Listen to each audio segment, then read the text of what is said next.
Bonjour, bienvenue sur la chaîne Histoire d'infidélité. Avant de commencer, je vous demande de garder mon identité secrète.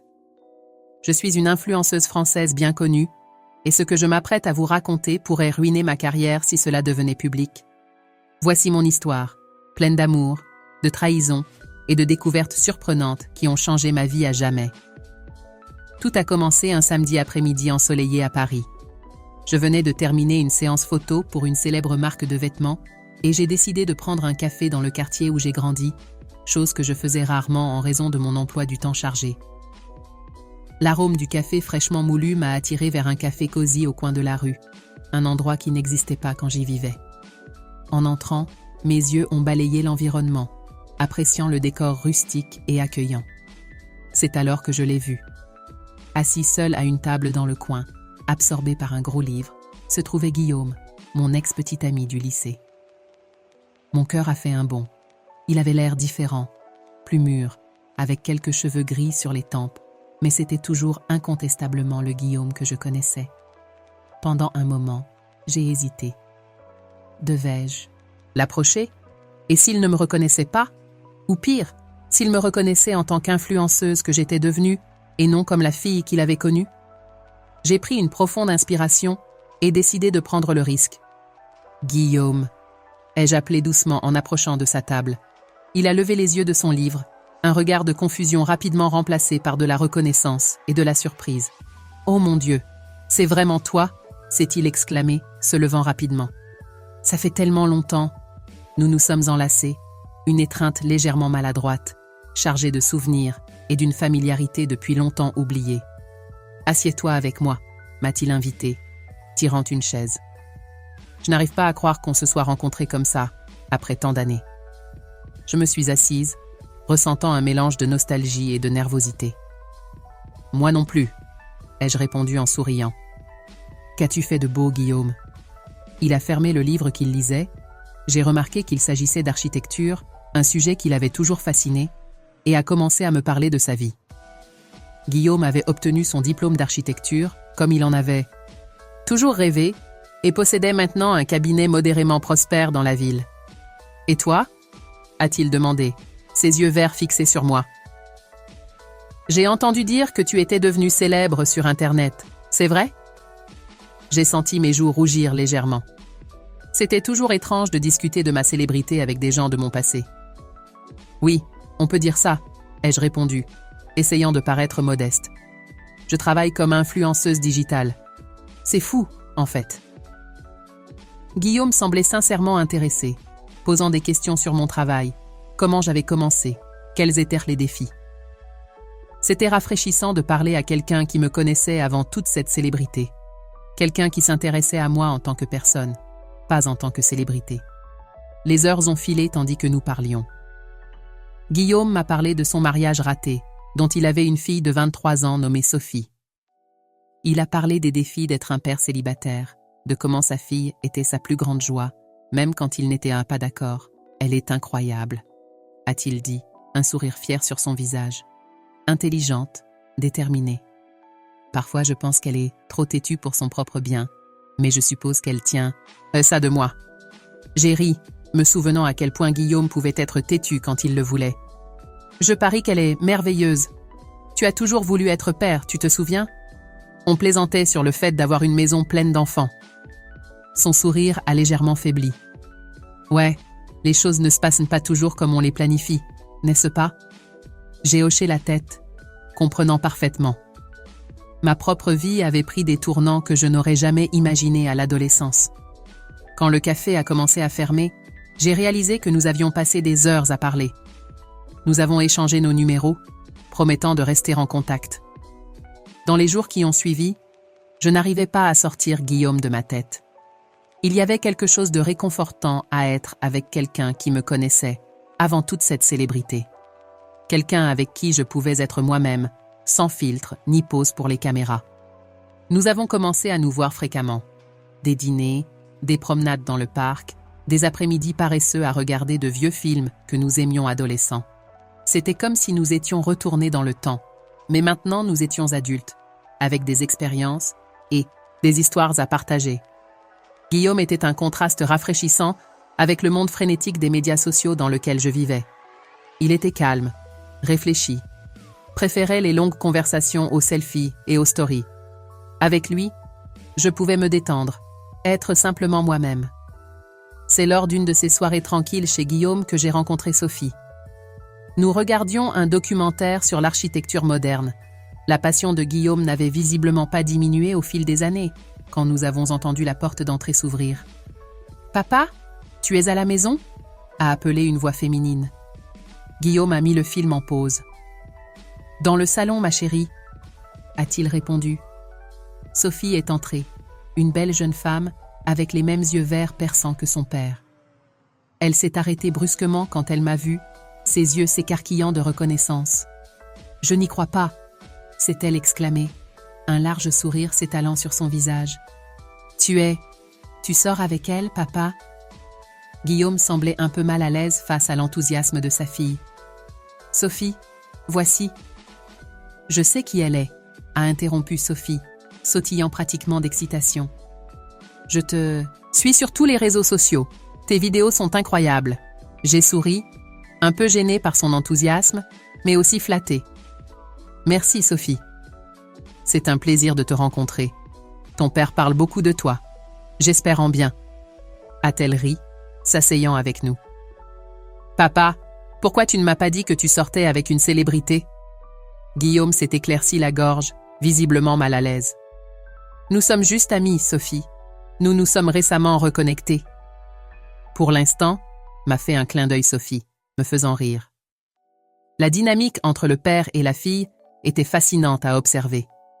Il était clair qu'ils s'aimaient profondément, mais il y avait aussi une tension sous-jacente, comme s'ils naviguaient constamment dans des eaux tumultueuses. Sophie et moi sommes rapidement tombés dans une conversation animée sur les médias sociaux, les tendances, les astuces de production de contenu. Elle essayait de construire sa propre présence en ligne et avait des milliers de questions. « Comment gères-tu les haters ?» a-t-elle demandé à un moment donné. Parfois, les commentaires sont si cruels. J'ai soupiré, me souvenant de certains commentaires particulièrement désagréables que j'avais reçus. Ce n'est pas facile, ai-je admis. Au début, chaque commentaire négatif m'affectait profondément. Mais avec le temps, on apprend à filtrer, à se concentrer sur les commentaires constructifs et les fans qui s'en soucient vraiment. Guillaume, qui était resté silencieux pendant notre conversation, a soudainement pris la parole. Je ne comprends pas pourquoi quelqu'un choisirait une carrière où il est constamment exposé à ce genre de négativité. Il y a eu un moment de silence tendu. Sophie a regardé son père avec un mélange de frustration et de déception. « Papa » a-t-elle dit, son ton soigneusement contrôlé. « On en a déjà parlé, c'est l'avenir. Tu ne peux pas ignorer le pouvoir des médias sociaux. » Guillaume a haussé les épaules, un geste qui semblait dire qu'il préférait ne pas discuter du sujet. J'ai réalisé que cela devait être une source récurrente de conflits entre eux. Pour détendre l'atmosphère, j'ai suggéré à Sophie de me montrer certains de ses contenus. Ses yeux se sont illuminés et elle a rapidement saisi son téléphone, impatiente de partager son travail. En faisant défiler son fil, j'ai été impressionnée par le talent naturel de Sophie pour la photographie et le montage vidéo. Son esthétique était unique, un mélange de couleurs vives et d'angles intéressants qui capturaient la vie quotidienne de manière presque poétique. « C'est incroyable, Sophie !» ai-je sincèrement félicité. « Tu as un œil unique. » Elle a rougi au compliment, un sourire timide jouant sur ses lèvres. « Merci, ça signifie beaucoup venant de toi. » J'ai regardé Guillaume, m'attendant à voir de la fierté dans ses yeux, mais j'y ai vu de l'inquiétude à la place. Il observait notre interaction avec une expression que je n'arrivais pas tout à fait à déchiffrer. Dans les semaines qui ont suivi, Sophie et moi nous sommes rapprochés de plus en plus. Elle a commencé à me rendre visite fréquemment, avide de conseils et d'astuces pour développer sa présence en ligne. J'adorais notre connexion, l'énergie que nous partagions. C'était comme avoir une petite sœur, une amie qui comprenait mon monde d'une manière que peu de gens comprenaient. Un jour, alors que nous éditions des photos pour l'Instagram de Sophie, elle est soudainement devenue sérieuse. « Je peux te poser une question personnelle ?» a-t-elle demandé, les yeux fixés sur l'écran de l'ordinateur. « Bien sûr !» ai-je répondu, un peu surprise par le changement de ton. « Comment fais-tu pour gérer la pression d'être parfaite tout le temps ? Tu sais, Toujours avoir l'air heureuse et réussie sur les réseaux sociaux, même quand les choses ne vont pas si bien dans la vraie vie? La question m'a prise au dépourvu. C'était quelque chose avec lequel je luttais quotidiennement, mais dont je parlais rarement ouvertement. Ce n'est pas facile, ai-je admis, après un moment de réflexion. Parfois j'ai l'impression de vivre deux vies différentes. La version polie et parfaite que je montre en ligne, et la version réelle, avec toutes les imperfections et les luttes quotidiennes. Sophie a hoché la tête, compréhensive. Parfois je me demande si ça en vaut la peine, a-t-elle dit doucement. Si ça ne serait pas mieux d'avoir une vie normale, sans toute cette pression. J'ai posé ma main sur la sienne, ressentant une vague de protection pour cette jeune femme qui semblait si vulnérable à ce moment-là. Écoute, Sophie, ce monde a ses hauts et ses bas. Mais si c'est quelque chose que tu aimes, vraiment faire, ça en vaut la peine. Le secret est de trouver un équilibre, de te rappeler que tu es plus que tes likes et tes followers. Elle a souri, serrant ma main en signe de gratitude. Merci, c'est bon de pouvoir parler de ça avec quelqu'un qui comprend. À ce moment-là, j'ai senti notre connexion s'approfondir. Ce n'était plus seulement une question de conseils sur les médias sociaux ou de retouches photos. Nous partagions quelque chose de plus profond, de plus personnel. Alors que Sophie et moi nous rapprochions, j'ai senti ma relation avec Guillaume se refroidir. Il n'aimait pas quand nous parlions de travail, pensait que tout était très superficiel. Nos conversations devenaient monotones, nos soirées ensemble, routinières. Un soir, après un dîner particulièrement silencieux, Guillaume a finalement exprimé sa frustration. « Tu te rends compte qu'on ne parle pratiquement plus que de médias sociaux et de nombre de followers ces derniers temps ?» a-t-il demandé, sa voix chargée d'irritation. J'ai soupiré, sentant la tension grandir entre nous. « Guillaume, c'est mon travail. C'est une partie importante de ma vie. Et qu'est-il arrivé à toutes les autres parties ?» a-t-il rétorqué. « Tu te souviens quand on parlait de livres, de nos rêves ? Maintenant, on dirait que tout tourne autour des likes et des vues. » Ces mots m'ont frappé comme un coup de poing à l'estomac. Il avait raison, en partie. Je m'étais laissé consumer par mon travail, par le besoin constant d'être connecté, de produire du contenu. « Tu as raison, ai-je admis doucement. Je suis désolée. Je suppose que parfois j'oublie de me déconnecter. » Le visage de Guillaume s'est un peu adouci. « Je comprends que c'est ton travail. C'est juste que la fille que je connaissais me manque, celle qui rêvait de changer le monde, pas seulement d'avoir des millions de followers. » Ces paroles m'ont affecté plus que je ne l'aurais voulu. Avais-je tant changé? Avais-je perdu de vue qui j'étais vraiment derrière le personnage en ligne que j'avais créé? Cette nuit-là, allongée dans le lit à côté de Guillaume, je n'arrivais pas à dormir. Mon esprit était rempli de doutes et de questions. J'aimais mon travail. J'aimais la connexion que j'avais avec mes followers, la capacité d'influencer et d'inspirer les gens. Mais à quel prix? Avais-je sacrifié des parties importantes de moi-même dans le processus? Les jours qui ont suivi ont été un tourbillon d'émotions contradictoires. D'un côté, il y avait Guillaume, une ancre à mon passé, me rappelant qui j'étais avant. De l'autre, il y avait Sophie, vibrante et pleine d'énergie, représentant tout ce que j'aimais dans mon travail actuel. C'est dans cet état de confusion émotionnelle que j'ai suggéré un voyage pour créer du contenu avec Sophie. Une partie de moi savait que c'était une fuite, une façon d'éviter de faire face aux problèmes croissants dans ma relation avec Guillaume. Mais une autre partie était sincèrement excitée à l'idée de passer plus de temps avec Sophie, d'explorer notre créativité ensemble. Quand j'ai proposé l'idée à Guillaume, il n'était pas enthousiaste, c'est le moins qu'on puisse dire. « Tu as vraiment besoin d'y aller ?» a-t-il demandé, la déception évidente dans sa voix. Je pensais qu'on pourrait passer plus de temps ensemble, essayer de renouer. J'ai ressenti une pointe de culpabilité, mais je l'ai repoussée au fond de mon esprit. C'est une opportunité importante, Guillaume. Et puis, ce sera bon pour Sophie. Elle peut apprendre beaucoup de ce voyage. Il a poussé un profond soupir, passant sa main dans ses cheveux dans un geste de frustration que je connaissais bien. « D'accord », a-t-il finalement dit. « Sois juste, prudente, d'accord? Et garde le contact. » J'ai hoché la tête, reconnaissante qu'il n'ait pas argumenté davantage. Au fond de moi, je savais que je le décevais, mais l'excitation du voyage imminent l'emportait sur ma culpabilité. Sophie était extatique quand je lui ai parlé du voyage. Ses yeux brillaient d'excitation alors que nous discutions des détails. « Ça va être incroyable !» s'est-elle exclamée, m'enlaçant impulsivement. « J'ai hâte de créer du contenu incroyable avec toi. » Son enthousiasme était contagieux, et bientôt je me suis retrouvée prise dans ses plans et ses idées. Nous avons passé des heures à discuter des lieux, des looks, des concepts pour les photos et les vidéos. C'était vivifiant de travailler avec quelqu'un de si passionné et plein d'idées fraîches. Enfin, le jour du voyage est arrivé. Nous avons dit au revoir à Guillaume à l'aéroport, un adieu quelque peu tendu et inconfortable. En montant dans l'avion, je n'ai pas pu m'empêcher de remarquer le regard inquiet dans ses yeux. Mais dès que nous avons décollé, je me suis laissée emporter par l'excitation de l'aventure qui nous attendait. Notre destination était une île paradisiaque dans les Caraïbes, célèbre pour ses plages de sable blanc et ses eaux cristallines.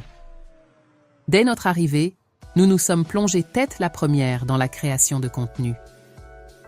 Les journées ensoleillées étaient remplies de séances photos sur la plage, de vlogs explorant la culture locale et de tutoriels de maquillage et de mode tropicale. Sophie était une partenaire de travail incroyable. Elle avait un œil aiguisé pour la composition et n'avait pas peur d'essayer de nouvelles idées. Souvent, je me surprenais à admirer sa créativité et son enthousiasme.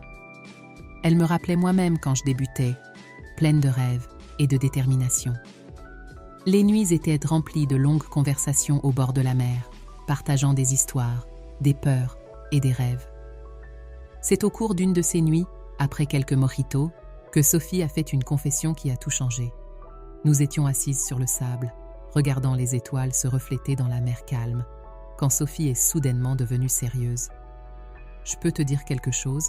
a-t-elle demandé, sa voix presque un murmure. Quelque chose que je n'ai jamais dit à personne, pas même à mon père. J'ai hoché la tête, curieuse et un peu appréhensive face à son ton.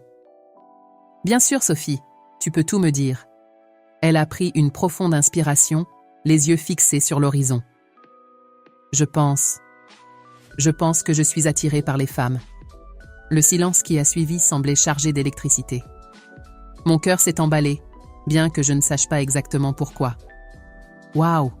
ai-je finalement réussi à dire. « Merci de me faire confiance pour partager ça, Sophie. » Elle s'est tournée vers moi, ses yeux brillants de larmes retenues. Je n'ai jamais ressenti ça avant. C'est effrayant et excitant en même temps. Je ne sais pas quoi faire. Sans réfléchir, j'ai tendu la main et j'ai pris la sienne. C'est normal, Sophie. Il n'y a rien de mal dans ce que tu ressens. Découvrir sa sexualité peut être déroutant, mais tu n'es pas seule dans cette situation. Elle a serré ma main, un petit sourire apparaissant sur ses lèvres. Merci. Je savais que je pouvais compter sur toi. À ce moment-là, j'ai senti quelque chose changer entre nous. Une connexion plus profonde, plus intime. Et avec elle est venue une vague de sentiments confus que je n'étais pas préparée à affronter. Les jours suivants ont été un mélange d'émotions intenses. Sophie et moi sommes devenus encore plus proches, partageant des secrets, des peurs et des rêves. Je me surprenais à admirer la courbe de son cou, l'éclat dans ses yeux, le son de son rire. C'était déroutant et excitant en même temps. J'ai essayé de rationaliser mes sentiments. Ce n'était que de l'admiration, me disais-je. Juste une connexion étroite entre amis. Mais au fond de moi, je savais que c'était plus que ça. La dernière nuit du voyage, après une séance photo particulièrement réussie et quelques mojitos de plus, c'est arrivé. Nous étions assises sur le balcon de notre chambre, regardant les étoiles, quand Sophie s'est tournée vers moi. « Tu es incroyable !» a-t-elle murmuré, ses yeux fixés sur les miens. « Je ne sais pas ce que je ferais sans toi. » Je ne sais pas qui a bougé en premier, mais soudain nous nous embrassions. C'était doux au début, hésitant, mais ça s'est rapidement transformé en quelque chose de passionné, d'urgent. Tout mon corps semblait être en feu. Quand nous nous sommes séparés, à bout de souffle, j'ai vu mon propre désir reflété dans les yeux de Sophie. Nous n'avions pas besoin de mots. Cette nuit-là, nous nous sommes explorés l'une l'autre avec une intensité que je n'avais jamais expérimentée auparavant. Le matin a apporté culpabilité et confusion. Qu'avions-nous fait? Comment cela affecterait-il Guillaume? Ma carrière? Nous avons décidé de garder le secret, du moins pour l'instant, le temps d'essayer de comprendre nos sentiments. De retour en France, les choses se sont compliquées. J'essayais d'agir normalement avec Guillaume, mais mes pensées étaient toujours avec Sophie. Nous nous rencontrions en secret, volant des moments ensemble dès que possible. C'était mal, je le savais, mais je ne pouvais pas m'arrêter. La tension à la maison était palpable. Guillaume savait que quelque chose avait changé, bien qu'il ne sache pas exactement quoi. Nos conversations devenaient forcées, nos nuits ensemble, inconfortables. « Tu es différente depuis que tu es revenue du voyage », a-t-il commenté un soir, alors que je tripotais distraitement ma nourriture pendant le dîner. « Comment ça ?» ai-je demandé, essayant de paraître décontracté, mais sentant mon cœur s'emballer. Il m'a étudié un moment, ses yeux pleins d'inquiétude. Distante, comme si ton esprit était toujours ailleurs. S'est-il passé quelque chose pendant le voyage que tu ne me dis pas? J'ai dégluti difficilement, sentant le poids de la culpabilité sur mes épaules. Non, bien sûr que non. Ai-je menti, me détestant pour ça. Je suis juste fatiguée. Le voyage était intense. Il n'avait pas l'air convaincu, mais n'a pas insisté davantage. Le silence qui a suivi était assourdissant. Les semaines ont passé dans cette dynamique tendue. Je me sentais divisée, coupable, mais en même temps plus vivante que jamais. Sophie me faisait ressentir des choses que je n'aurais jamais imaginées possibles. C'était comme si j'avais découvert une nouvelle partie de moi-même. Nos rencontres secrètes étaient pleines de passion et de découvertes.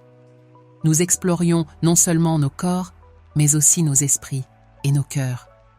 Sophie me faisait rire comme personne d'autre ne le pouvait, me défiait intellectuellement, m'inspirait à être une meilleure version de moi-même. Mais la culpabilité était toujours là, un poids constant dans ma poitrine. Chaque fois que je regardais Guillaume, chaque fois qu'il m'enlaçait ou m'embrassait, j'avais l'impression de le trahir, mais aussi de me trahir moi-même. Un soir, après une rencontre particulièrement intense avec Sophie, j'ai décidé que je ne pouvais plus vivre comme ça. Je devais être honnête, quelles qu'en soient les conséquences. Je suis rentrée chez moi déterminée à tout dire à Guillaume. Il méritait de connaître la vérité, aussi douloureuse soit-elle. Mais quand je suis entrée, j'ai trouvé la maison sombre, à l'exception d'une faible lumière venant du salon. Guillaume était assis sur le canapé, une bouteille de whisky à moitié vide sur la table devant lui. Son visage était pâle, ses yeux rouges. Mon cœur s'est serré. Quelque chose n'allait vraiment pas.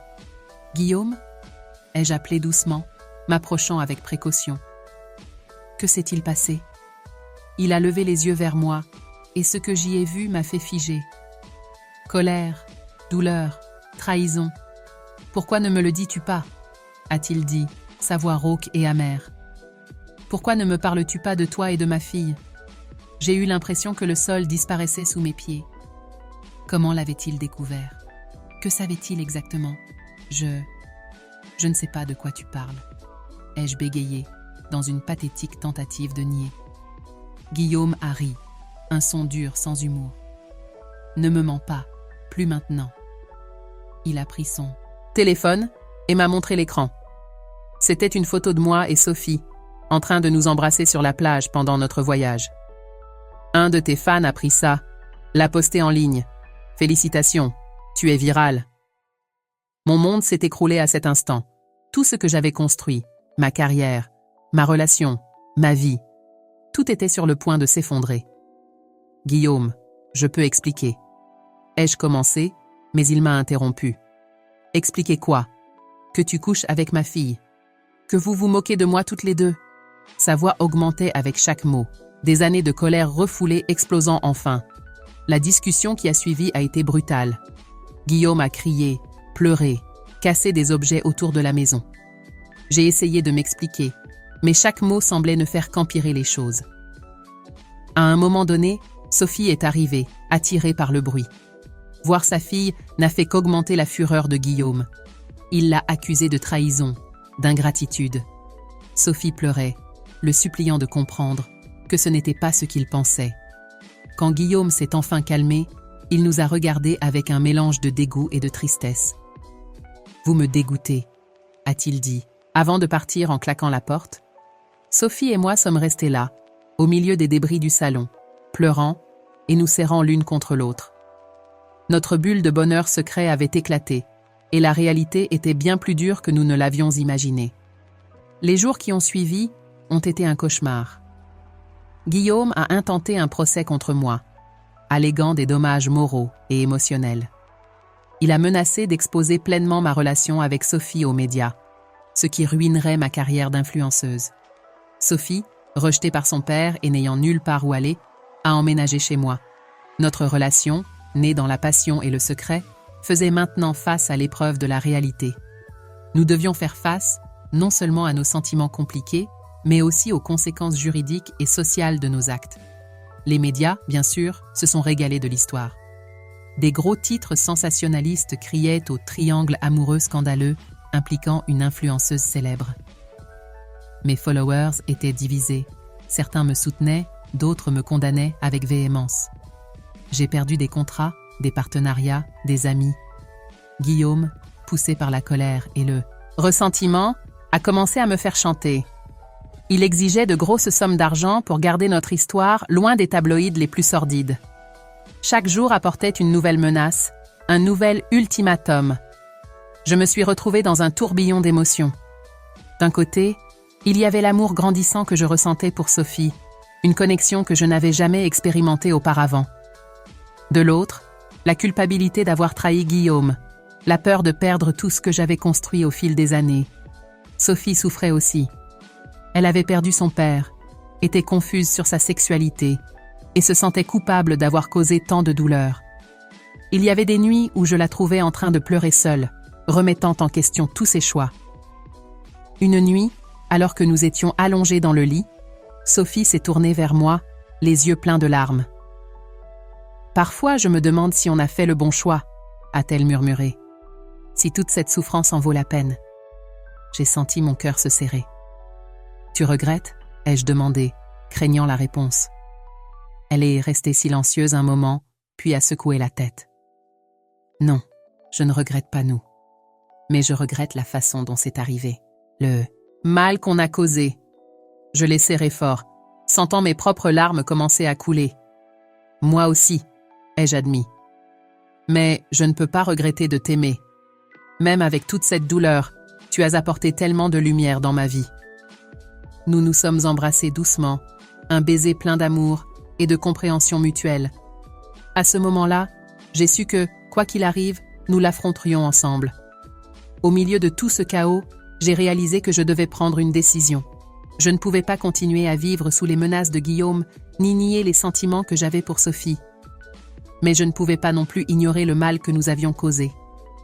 Après beaucoup de réflexion, j'ai décidé d'affronter la situation de front. D'abord, j'ai cherché un avocat pour faire face aux menaces juridiques de Guillaume. Ensuite, j'ai commencé à envisager l'idée de raconter mon histoire publiquement, à mes propres conditions. J'ai longuement parlé avec Sophie de cette idée. Elle avait peur de l'exposition, mais était aussi fatiguée de vivre dans la clandestinité. « Et si les gens nous détestent ?» a-t-elle demandé, sa voix tremblante. « Et si ça détruit complètement nos vies ?» J'ai pris ses mains dans les miennes, la regardant dans les yeux. « Peut-être que ça le fera, » ai-je admis. « Mais peut-être que ça nous libérera aussi. On ne peut pas continuer à vivre dans la peur, Sophie.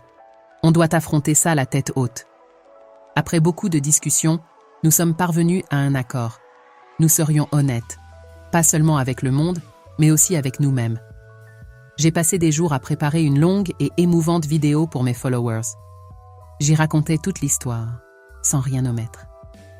J'ai parlé de ma relation avec Guillaume, de comment je suis tombée amoureuse de Sophie, de la découverte de ma propre sexualité.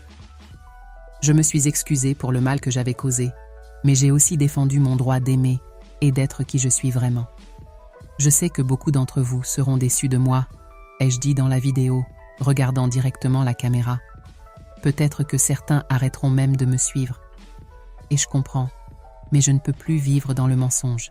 C'est moi, avec toutes mes erreurs et mes imperfections, et je suis fatiguée de m'excuser pour qui je suis et qui j'aime. La vidéo a été postée un dimanche matin. Sophie et moi l'avons regardée ensemble, nous tenant la main, tremblante de peur et d'anticipation. Les premières heures ont été les plus dures. Nous avons regardé le nombre de vues augmenter rapidement. Les commentaires se multipliaient à chaque minute. À notre surprise, la réaction a été majoritairement positive. Bien sûr, il y avait des critiques et des jugements, mais beaucoup de gens nous soutenaient.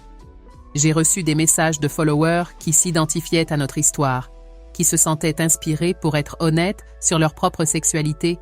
Un commentaire en particulier m'a profondément touchée. Merci pour votre courage. Votre histoire m'a donné la force de finalement faire mon coming out à ma famille. Vous avez sauvé ma vie aujourd'hui. Guillaume, pris au dépourvu par notre honnêteté, a reculé sur ses menaces. Le processus juridique se poursuivait toujours, mais avait perdu une grande partie de sa force. Avec le temps, il a même commencé à montrer des signes d'acceptation, bien que la relation avec Sophie soit restée tendue.